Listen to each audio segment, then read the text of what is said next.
Hello friends and welcome to the Exams Made Simple. We are back again with another video, another informative video for you all, and this is the coat hanger rebellion या coat hanger protest. क्या है, क्यों है news में ये इस समय इतना ज़्यादा, पूरी बात करेंगे, पूरी चीज़ आपको समझाएंगे। शुरू करने से पहले अगर आपको इस तरीके के कंटेंट और चाहिए तो please do like share subscribe to this channel.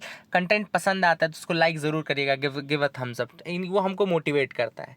Start करते हैं कोट हैंगर रेबेलियन। एक्चुअली हुआ क्या, अभी रिसेंटली आप सबको पता होगा कि यूएसए में जो एबॉर्शन लॉज हैं उनको लेकर के बहुत ज़्यादा गहमा गहमी मची थी। कैसे मची थी कि वहाँ पे एक बहुत फेमस 1973 का केस था जिसको हम बोलते हैं Roe versus Wade case.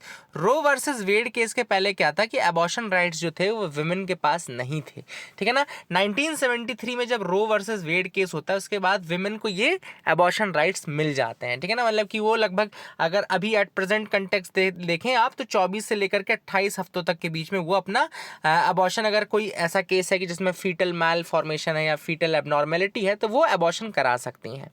But ये जो केस है उसको रिसेंटली अभी सुप्रीम कोर्ट, जो यूएसए की सुप्रीम कोर्ट है, उसने ओवरटर्न कर दिया रो वर्सेस वेड के जजमेंट को, और दोबारा से जो बॉल है वो स्टेट्स के खेमे में डाल दी। क्या क्या मतलब है स्टेट्स के खेमे में डाल दी? इसका मतलब ये हो कि अब स्टेट्स के पास पावर रहेगा कि वो लॉ बनाएंगे रिगार्डिंग एबॉर्शन। एबॉर्शन रिलेटेड जो लॉज हैं कौन बनाएगा? स्टेट्स खुद बनाएंगी। तो हाफ ऑफ द स्टेट्स ऐसे हैं यूएसए में, लगभग मतलब 50 अगर स्टेट्स टोटल हैं यूएसए में, तो हाफ ऑफ द स्टेट्स तो ऐसे हैं जहाँ पे एबॉर्शन राइट्स मिलेंगे विमेन को, लेकिन वहीं हाफ ऑफ द स्टेट्स ऐसे भी रहेंगे जहाँ पे विमेन को जो राइट्स हैं वो नहीं मिल पाएंगे एबॉर्शन के। तो ऐसी महिलाएं क्या करेंगी? ऐसी महिलाओं को या तो घर की कोई ऐसी रेमेडी यूज़ करनी पड़ेगी जो सेफ ना हो और जिससे जान को नुकसान पहुँच जाए, लेकिन फिर भी वो होममेड रेमेडीज़ के थ्रू या तो एबॉर्शन करने की कोशिश करेंगी या तो फिर वो किसी ऐसे स्टेट में जाएंगी जहां पे एबॉर्शन राइट्स हों, ठीक है ना। तो ये दो तीन जो पॉसिबल सिनारियोज हैं ये मैंने आपको बता दिए। अब ऐसे में ये कोट हैंगर नाम क्यों और क्यों इसको सिंबल ऑफ प्रोटेस्ट बनाया जा रहा है यूएसए में, उसकी बात कर लेते हैं। तो एक्चुअली में जो वेड एंड रो का केस है 1973 का, इसके पहले जो है कोट हैंगर एबॉर्शन होता था। कोट हैंगर एबॉर्शन मतलब कोट हैंगर क्या, आप सबने कोट हैंगर देखा होगा ना। कोट हैंगर कैसे दिखता है? इस तरीके से दिखता है, ऐसा ट्रायंगुलर रहता है ना, इस तरह से ट्रायंगुलर रहता है और उसके ऊपर इस तरीके से एक ऐसा हुक रहता है जिसमें कि आप कोट को हैंग करते हो। तो होता क्या था कि basically this was the practice.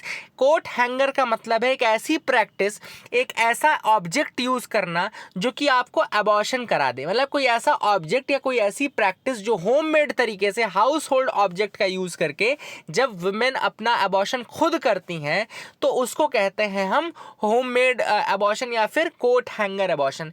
अमूमन जो उसमें प्रेग्नेंट वुमेन थी वो यूज करती थी हैंगर के वायर को। They were using the hangers wire and वो उसको इंसर्ट करती थी सर्विक्स में। याद रखिएगा इस चीज को, they used to use this coat hanger wire and they used to put it inside the cervix to perform the abortion. Abortion को परफॉर्म करने के लिए वो सर्विक्स के अंदर ये इंसर्ट करती थी कोट हैंगर के वायर को। एंड ये बहुत ही ग्रोटेस्क सुनाई देता है, सुनने में बहुत ही ज़्यादा बुरा लगता है, लेकिन this was the only method which they were using because of the unavailability of the legal abortion access। तो चूंकि 1973 तक लीगल एबॉर्शन का एक्सेस नहीं था विमेंस के पास, इसलिए उन्होंने इस मेथड को यूज़ किया जो कि थोड़ा ग्रोटेस्क है, थोड़ा ख़राब लगता है सुनने में भी, और ये हाइजीनिकली भी सही नहीं है। बहुत सारे विमेन अपनी जान से भी मतलब चली गई because of using these unsafe practices and all, है ना। ब्लीडिंग कभी बहुत ज़्यादा हो गई, कभी गलत तरीके से हो गया, है ना। तो ये सारी चीज़ें, ये सारे इशूज़ थे। तो दोबारा से अब चूँकि वहाँ पे जो विमेन राइट्स है एबॉर्शन के, उनके ऊपर चूँकि इस तरीके से ग्रहण लगा दिया है वहां की सुप्रीम कोर्ट ने, so for that reason again this coat hanger abortion is in news.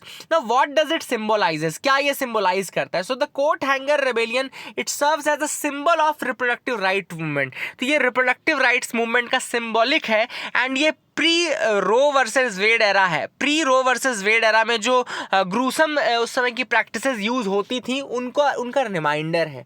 It symbolises a desperate last resort for women who have been denied the legal abortion services. तो ऐसी वुमेन जिनको legal abortion services नहीं मिल पा रही हैं, उनका ये last resort बचता है कि वो घर में अनसेफ प्रैक्टिसेस या इस तरीके की कोट हैंगर टाइप के मेथड्स को यूज करने पे मजबूर हो गई हैं। So this is the last resort, ये भी सिंबलाइज करता है। एंड ये तीसरी चीज बेसिकली जो सिंबलाइज करता है कि even if you make the abortions illegal, अगर आप एबॉर्शन को इलीगल घोषित कर भी दो तो भी एबॉर्शन तो होंगे। अब भले वो रिस्की मेथड से हो, वो ऐसे मेथड से हो जिनसे विमेन की हेल्थ को या बॉडी को खतरा हो, या फिर कुछ भी आप उनको क्रिमिनलाइज करो, जो भी करो, लेकिन any how they will use these methods and this will not stop. तो ये एक तरीका है जो यूज़ होता था। अगर मैं कोट हैंगर प्रोटेस्ट का थोड़ा हिस्ट्री बताऊं तो 1969 में, जो 1973 के पहले का टाइम पीरियड था, प्री रो वेड एरा जो था, वहाँ पे बेसिकली ये यूज़ होता था।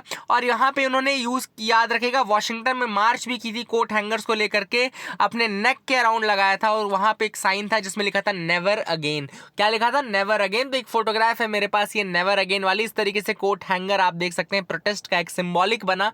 And I hope you got clarity regarding this topic. बहुत इंपॉर्टेंट लगा मुझे, इसलिए मैंने आपको बताया। इस तरीके के टॉपिक्स और भी अगर आपको जानने हैं तो please do like share subscribe, keep loving us, keep sharing us.